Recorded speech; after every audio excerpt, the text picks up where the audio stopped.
Assalamualaikum warahmatullahi wabarakatuh.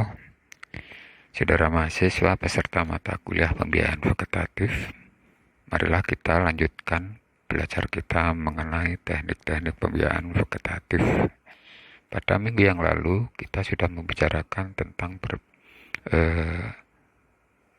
berbagai cara teknik pembiayaan vegetatif.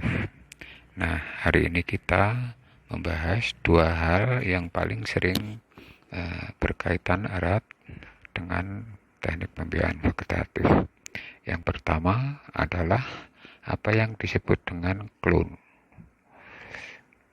Jadi klon itu kalau secara sederhana diterjemahkan sebagai varietas yang berasal dari individu yang sama, varietas yang berasal dari individu yang dibiarkan secara vegetatif. Ya, jadi suatu jenis tanaman yang asal-usulnya itu dibiarkan melalui teknik-teknik pembiayaan vegetatif. Contohnya kalau di kita itu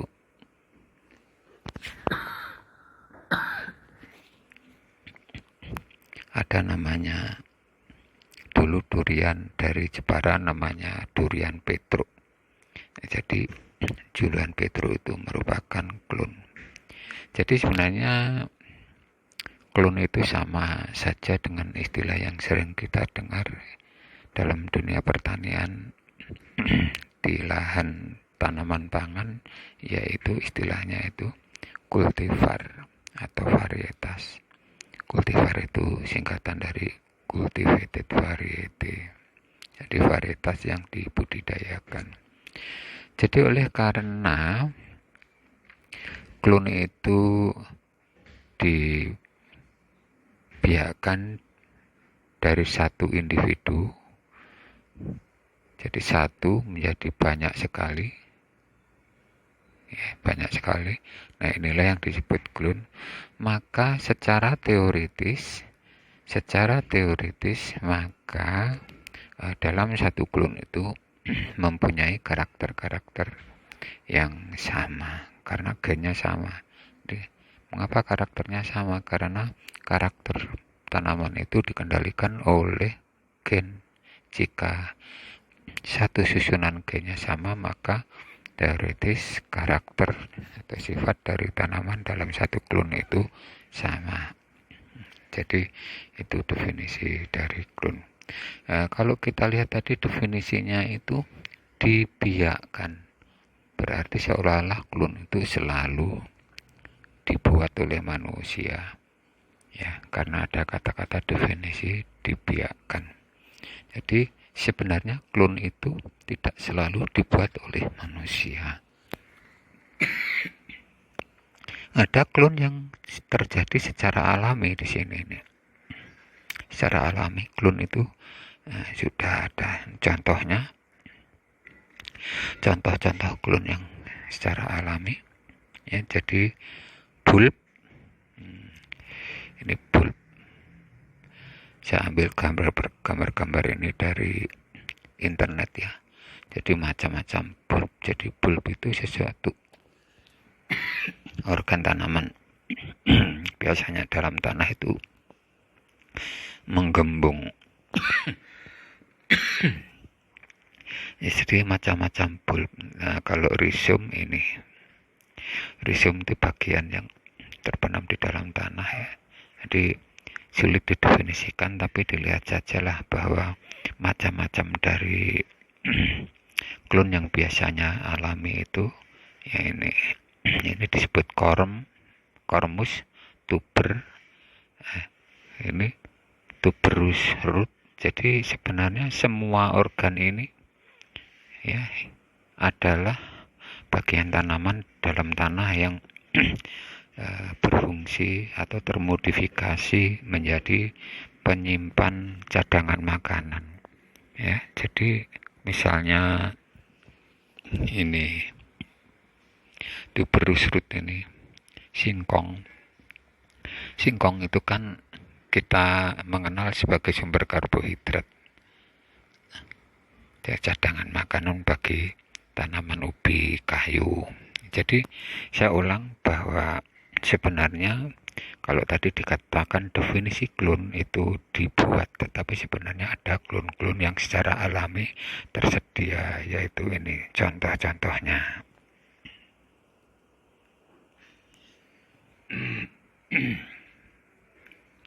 Jadi tadi dikatakan bahwa klon itu harusnya mempunyai sifat yang sama di dalam satu gerombolan tanaman, satu jenis yang berasal dari satu tanaman induk. Tetapi faktanya sekarang di lapangan ini yang terjadi. Ya, banyak terjadi kejadian seperti ini. Kita sering mendengar keluhan, misalnya membeli tanaman arum manis yang dibeli dari Probolinggo, Jawa Timur. Itu sangat terkenal ya, arum manis Jawa Timur. Tapi setelah ditanam di padi, itu ternyata menjadi berubah, seolah-olah rasanya berbeda, tidak seenak kalau mangga arum manis asli ditanam di Probolinggo, Jawa Timur. Jadi itu bisa saja terjadi oleh karena hal-hal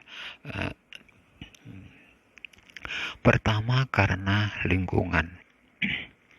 Ya, jadi lingkungan itu bisa tanah, bisa iklim, bisa cahaya. Ya, jadi ini lingkungan-lingkungan di mana tanaman itu ditumbuhkan mempengaruhi fenotip. Jadi ada rumus ini yang disebut fenotip itu sama dengan, saya ulang, fenotip itu sama dengan genotip plus lingkungan. Nah, lingkungan ini yang menyebabkan tadi adanya perubahan rasa mangga yang ditanam di Probolinggo dengan setelah ditanam di padi. Jadi fenotip itu karakter tanaman yang bisa ditangkap oleh manusia. Itu bisa bentuk tubuh, bentuk tanamannya ya, tinggi, pendek, atau bisa yang tadi saya berikan contoh itu rasa buahnya, manis, tengah manis, asam, itu fenotip.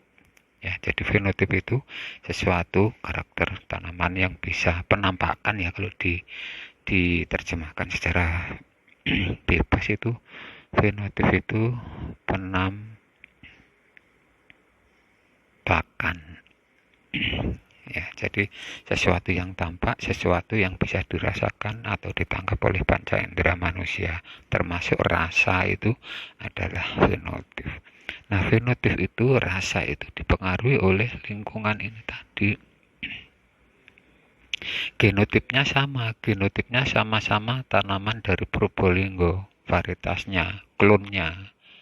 Ya, tetapi lingkungannya berbeda, kesuburan tanahnya berbeda, itu menyebabkan rasa, ya, fenotip rasa dari mangga itu berbeda. Jadi saya ulangi bahwa ternyata bisa terjadi perbedaan, meskipun itu klonnya sama, tetapi bisa muncul perbedaan dari yang seharusnya,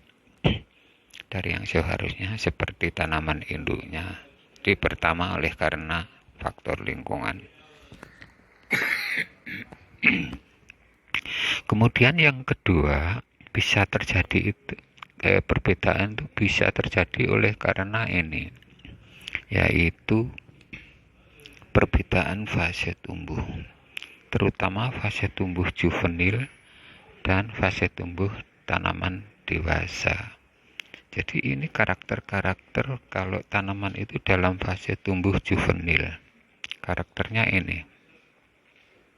Sedangkan ini adalah karakter dari tanaman yang sudah dewasa. Ya.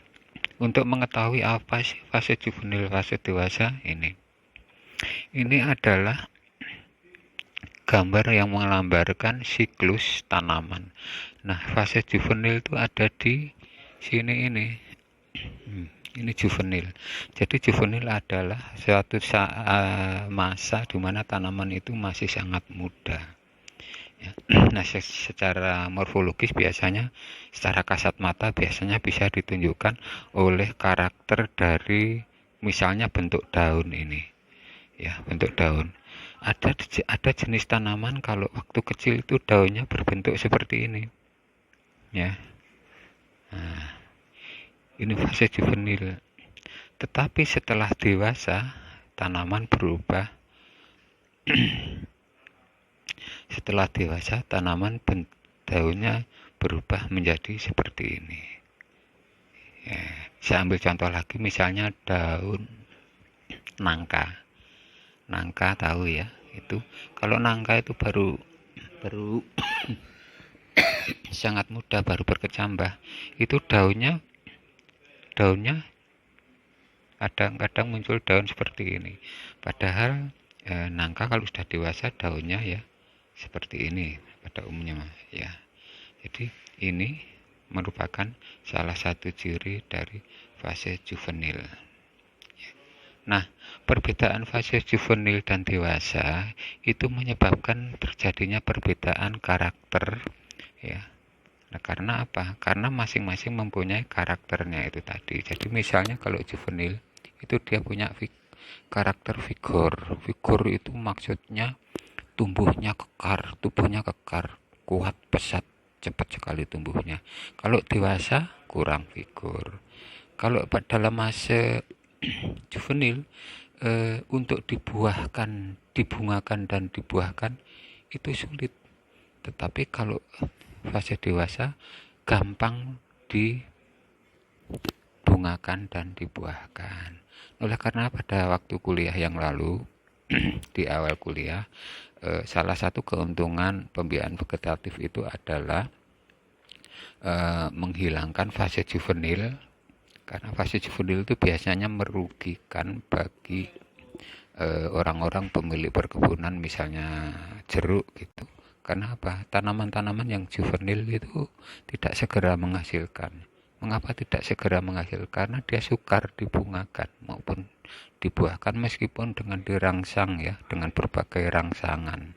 Kan ada berbagai teknik merangsang tanaman supaya cepat berbunga. Nah, semua rangsangan itu tidak akan berlaku, tidak akan bisa bekerja jika fase tanaman dalam masa juvenil. Kemudian untuk ditunaskan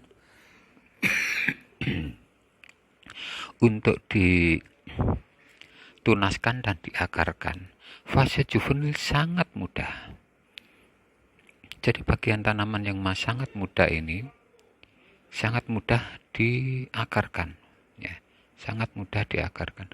Tetapi untuk fase yang dewasa sukar untuk ditunaskan dan diakarkan. Nah, Anda lihat sekarang, jadi untuk keperluan memperbanyak tanaman secara vegetatif, maka kebanyakan para pembuat bibit itu memilih fase juvenil bahan tanamannya. Dia gampang menyambung, gampang ditumbuhkan akar, gampang. Tetapi nanti setelah jadi bibit, tanaman tersebut tidak mudah berbuah dan ini, ya, tidak mudah berbunga. Ya, jadi hati-hati membeli bibit, terutama bibit yang dijual berkeliling naik motor itu. Jangan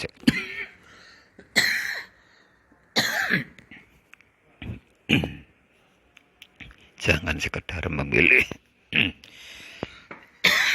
tanaman yang besar saja, tetapi kemudian kita tertipu bahwa tanaman tersebut dalam masa fase juvenil.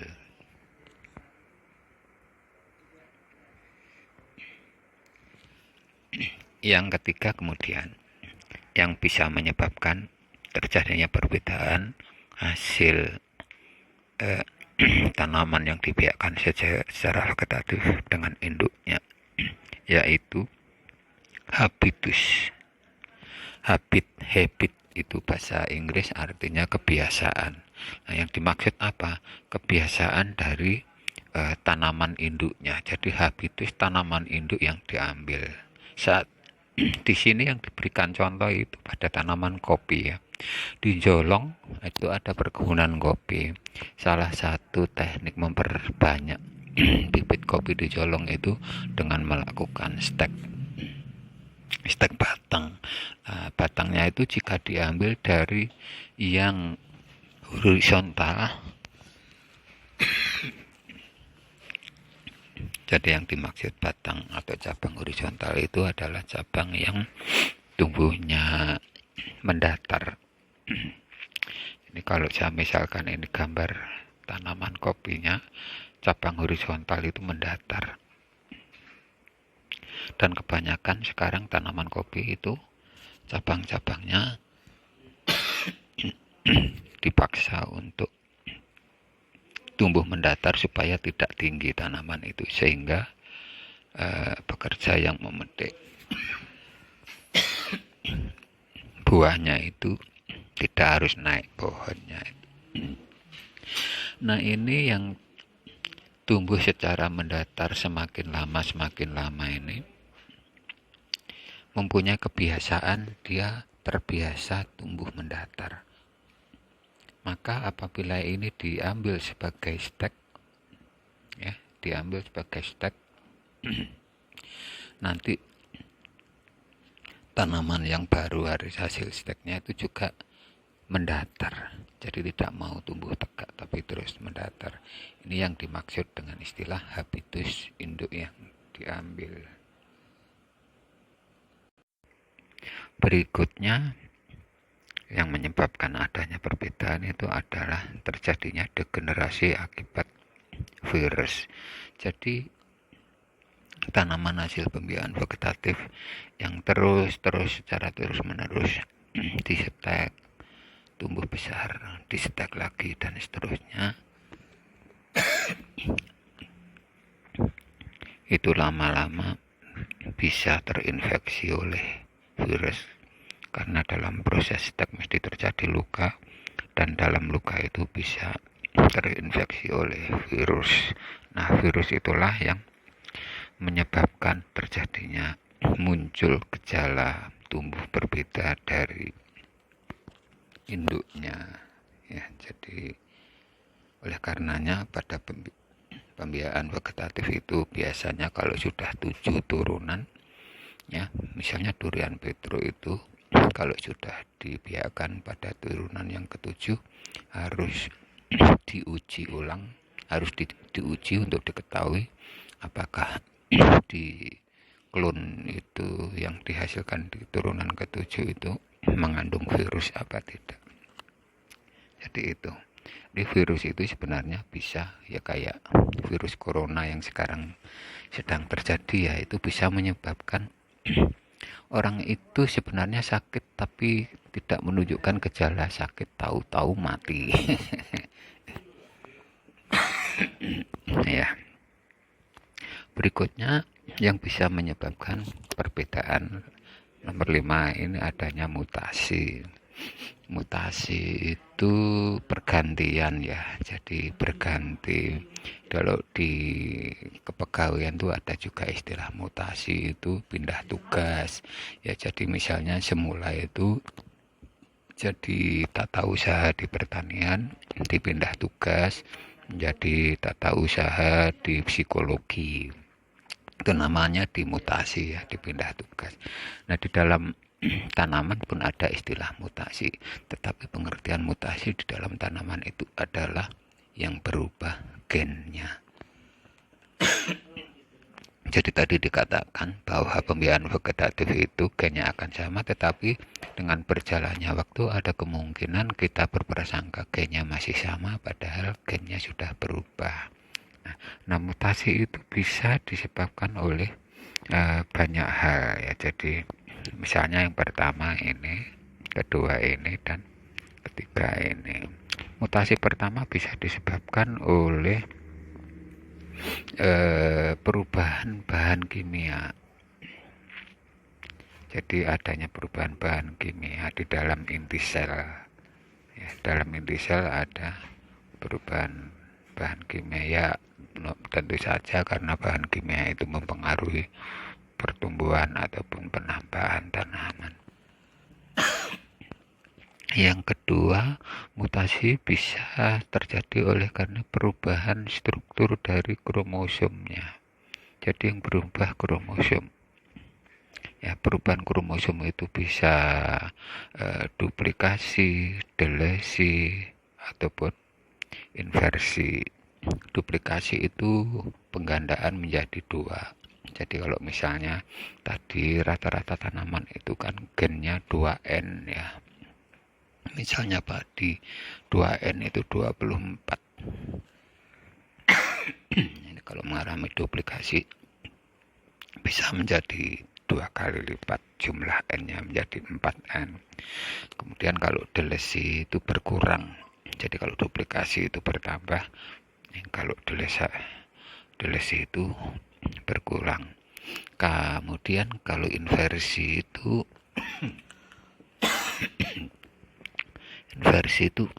saya beri gambaran seperti orang bercermin ya. Kalau kita melihat cermin, telinga kita yang kanan ya jadinya kan kiri. Nah itu, karena prinsip susunan gen itu, kalau tempatnya udah berubah, tadinya kanan menjadi ke kiri, itu juga sudah merubah sifat tanaman. Jadi saya ulang, untuk yang kedua, perubahan struktur kromosom bisa karena duplikasi, delesi maupun inversi. Kemudian yang ketiga, penambahan atau pengurangan satu atau lebih kromosom. Ya, ini istilahnya ada aneuploid ataupun poliploidi. Ya, ini dibahas secara lebih detail di dalam pemulihan tanaman lah. Kita tidak usah membahas lebih lanjut, tetapi kita hanya mengetahui saja bahwa hal-hal perubahannya kromosom itu bisa menyebabkan terjadinya mutasi pada tanaman. Nah, mutasi itu bisa dibuat secara buatan. Misalnya dengan pemberian zat kimia yang disebut kolkisin. Kolkisin itu kalau dioleskan pada tunas, ya, jadi misalnya ini batang, kemudian ini daun, terus di sini ada tunas. Kemudian tunas ini diberi kolkisin, diolesi kolkisin, maka nanti ada kemungkinan titik tumbuh tunas ini berubah karakternya. Ya, jadi dulu Pak Sodik Eko Arianto, dosen kita, itu pernah meneliti kolkisin pada tunas tanaman jahe ya. Nah, itu hasilnya setelah tunas diberikan olesi kolkisin, dikecambahkan, kecambah yang muncul bisa macam-macam. Ada yang daunnya kemudian tidak mau berdiri tegak, tetapi ndelosor di permukaan tanah saja. Ada yang akarnya itu menggembung menyimpan air, jadi akarnya berfungsi sebagai penyimpan air besar-besar seperti itu, dan lain-lainnya. Jadi kita tidak pernah bisa menduga tunas tadi setelah diolesin kolkisin berubahnya akan menjadi bagaimana ya. Jadi saya ulang di sini, pertama, mutasi itu bisa dibuat dengan cara buatan, yaitu dengan zat kimia kolkisin. Juga bisa diberikan dengan memberi sinar X ataupun sinar gamma, jadi penyinaran. Ini sekarang banyak dilakukan di laboratorium tenaga nuklir ya, di mana Yogyakarta itu namanya Kartini ada. Jadi tetapi dosisnya harus tepat, sinar X sinar gamanya dosisnya harus tepat. Sekarang kita membahas istilah yang kedua yang banyak berkaitan dengan teknik pembiayaan vegetatif, yaitu apa yang disebut sebagai chimera. Tulisannya chimera tetapi membacanya chimera. Antara tulisan dengan bacaannya berbeda ya. Jadi kalau kita perhatikan definisi chimera itu ini ya, panjang sekali. Tetapi intinya kalau menurut untuk mempermudah pemahaman, mari kita lihat gambar ini saja. Yang dimaksud dengan kimera itu adalah satu tanaman, ya. Ini satu tanaman, tetapi dari satu tanaman itu ada tumbuh karakter yang berbeda-beda. Jadi misalnya ini daun, ada yang warnanya putih, ada bagian daun yang warnanya hijau. Nah, antara daun yang putih dan yang hijau itu gennya beda. Ini gen putih, ini gen hijau. Ya, jadi inti dari definisi kimera itu adanya dua gen atau lebih yang fenotipnya bisa tampak dari luar, dalam hal ini warna daun, secara mencolok ataupun kasat mata. Itu inti definisi dari kimera. Dan ini genetiknya beda, tetapi secara bersama-sama tumbuh menjadi berdasarkan komposisinya. Jadi yang dimaksud komposisi itu ya ini tadi, daun ini komposisinya putih, maka bagian yang mempunyai gen putih dia akan menampakkan warna daun putih, dan bagian daun yang gen hijau di warna daun itu akan berwarna hijau. Nah, contoh-contoh kimera ini kita misalnya bisa lihat sansevieria, ya. Sansevieria itu ini. Kalau di Indonesia dinamakan lidah mertua ataupun buah jeruk. Ada dua contoh buah jeruk. Kita sering lihat buah jeruk yang warnanya seperti itu, ataupun pada buah apel. Ya, jadi pada buah apel nih warna kulitnya berbeda. Nah, warna kulit yang berbeda ini dikendalikan oleh gen yang berbeda. Jadi gen yang berbeda itu tumbuh secara bersama dalam satu tanaman sehingga memunculkan penampakan sesuai dengan pengendalian gen itu. Nah, kimera itu asal kimera itu bisa dari ini, ya, bisa dari mutasi. Tadi sudah kita bahas di atas mutasi itu apa. Bisa dari bahan kimia, juga tadi sudah kita bahas tadi, misalnya dengan memberi kolkisin. Bisa karena keturunan, ya dari induknya memang sudah aslinya sudah kimera, ataupun bisa dengan buatan, yaitu dengan cara sambungan. Nah, ini yang akan kita bahas, sambungan ini. Ya, kita bahas pada gambar di bawah ini. Pada gambar berikut ini menggambarkan bagaimana proses membuat kimera dengan cara menyambung.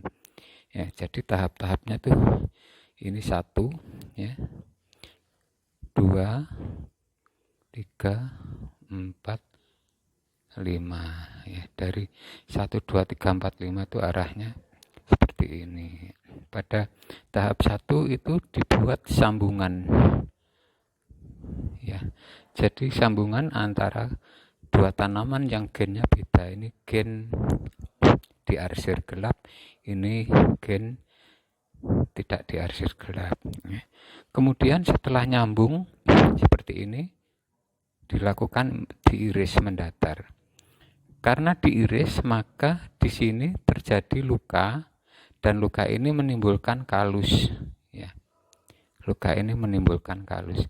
Pada bagian kalus yang tumbuhnya itu berbatasan di sini, itu ada kemungkinan muncul tanaman atau tunas baru sesuai dengan komposisi gennya. Jadi misalnya kita lihat di sini, kalau ini komposisi gen gelap, ini komposisi gen terang, maka ini menjadi tanaman baru. Itu adalah tanaman yang kimera, ini tunas yang kimera. Jadi di sini disebutnya sebagai kimera bud atau tunas kimera. Jadi saya ulangi, bahwa Chimera bisa dibuat dengan cara proses sambungan yang tahap-tahap pekerjaannya 1-5 ini. Nah, macam Chimera itu ada sektoral, periklinal, dan meriklinal. Kalau didefinisikan secara kalimat ini sulit ya. Jadi mari kita lihat ini yang dimaksud dengan periklinal. Ini yang dimaksud sektoral. Ya.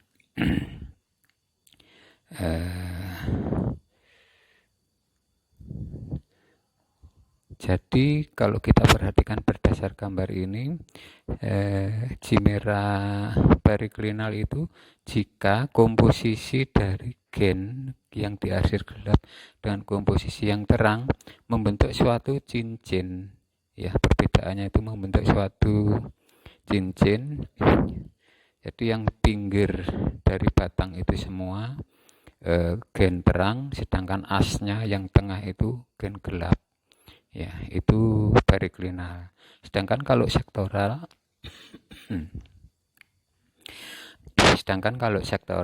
seperti ini. Jadi ada bagian yang melalui as komposisinya itu ke antara gelap dan terang, ada yang melewati titik tengah dari diameter batang. Kemudian ketika melewati diameter tengah titik batang itu ada yang seperti ini, ada yang seperti ini. Jadi intinya apa? Kalau sektoral, intinya adalah bahwa komposisi itu melalui titik tengah. Ini pun melalui titik tengah, menyentuh titik tengah. Ya. Jadi Chimera sektoral, kemudian periklinal, kemudian yang meriklinal. Ini yang meriklinal. Nah, meriklinal kalau kita perhatikan bahwa hampir mirip seperti periklinal, ya. Tetapi kalau periklinal itu cincinnya penuh, melingkar, sedangkan pada meriklinal itu sedikit saja. Ya, jadi itu.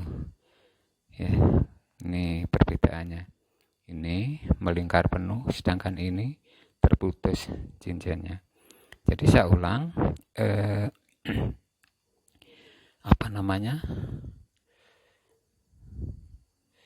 Chimera itu ada periklinal itu ciri-cirinya seperti itu, meriklinal ciri-cirinya seperti itu, kemudian sektoral ciri-cirinya itu.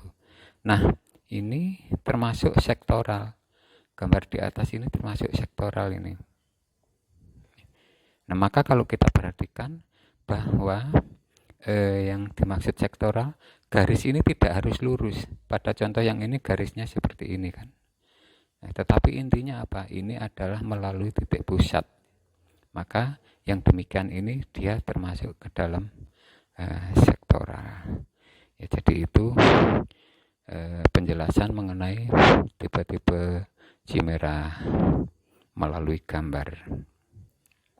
Ini contoh dari foto langsung Chimera meriklinal, periklinal, dan sektoral difoto dari tunas pucuk, dari pucuk ya, dari pucuk. Ini tanamannya apa saya lupa. Nah, yang menentukan apakah itu nanti membentuk ini ya, jadi ini. Nah, ini diberi pewarna dilihat dari mikroskop elektron. Ini contoh Chimera pada daun tanaman hias ya. Anda perhatikan di sini mengapa kita perlu membahas Chimera, yaitu bahwa kalau daun ini diperbanyak dengan stek daun. Tanaman ini diperbanyak dengan stek daun. Jadi daun ditanam, maka kemudian akan tumbuh tunasnya ini. Tumbuh tunas. Tetapi karakter tunas yang tumbuh tergantung dari di mana letak dia tumbuh. Jika dia tumbuh dari bagian gen yang berwarna kuning, maka tanaman ini akan kuning semua. Jika tanaman itu tumbuh dari bagian yang berwarna hijau, maka tanaman ini akan hijau semua. Ya, dan seterusnya. Jadi sangat tergantung di mana tunas yang tumbuh itu berada. Ini juga begitu. Ini berarti kuning karena tumbuhnya dari tempat yang kuning, ini hijau karena tumbuhnya dari gen yang hijau. Padahal dia berasal dari satu daun yang sama. Demikian penjelasan mengenai klon dan kimera. Kita lanjutkan perkuliahan di minggu yang akan datang. Selamat belajar. Terima kasih. Wassalamualaikum warahmatullahi wabarakatuh.